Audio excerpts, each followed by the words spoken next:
What's good, everyone? It's Cook to Nourish Your Son again. Today we're going to be making gluten-free pizza. You're going to want to start off with half a tablespoon of yeast and add another teaspoon of sugar. Why do we need sugar in pizza? So that to kind of activate the yeast. That's good for the yeast, so then the yeast will grow. Food for the yeast. Yeah. That's right. Get a little bit here. That's a half tablespoon. And that's another half tablespoon. It's not too hot and not too cold. This smells like baby formula. Really? Bro, really?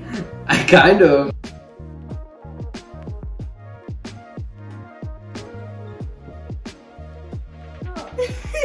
Yeah. It smells like daycare. Good job. I'm putting 4 cups in this bowl. I think it's good.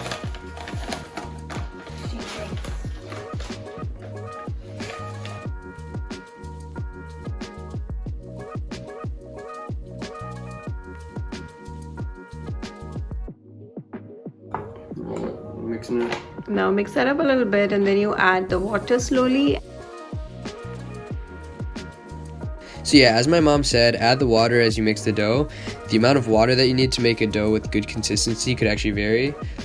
Basically, once it starts to be one piece of dough, add less and less water until you get a nice consistency.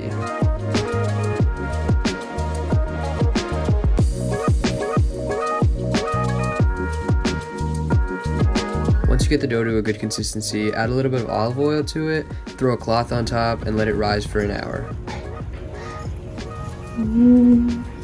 Good night, dough. Sleepy time.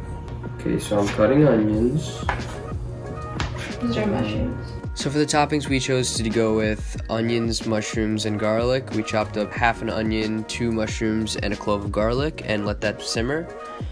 We added some red chili powder and some salt on top and mixed that up. Next, we added the spinach on top just at the end to simmer a little bit.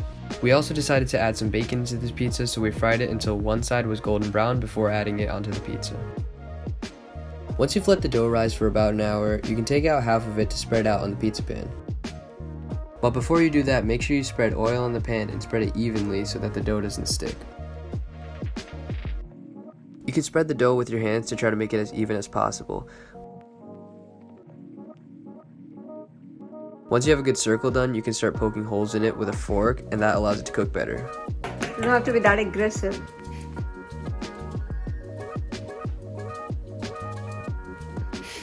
Next, add the tomato sauce. Drinks tomato sauce out of a jar. Tastes so good. Spread the tomato sauce evenly, allowing for some space for the crust. Add some ricotta cheese and our toppings from earlier, and you can put it in the oven. Bake it at 450 degrees for 10 to 12 minutes, and you should end up with this great pizza. Like, comment, subscribe. Yeah, eat the pizza.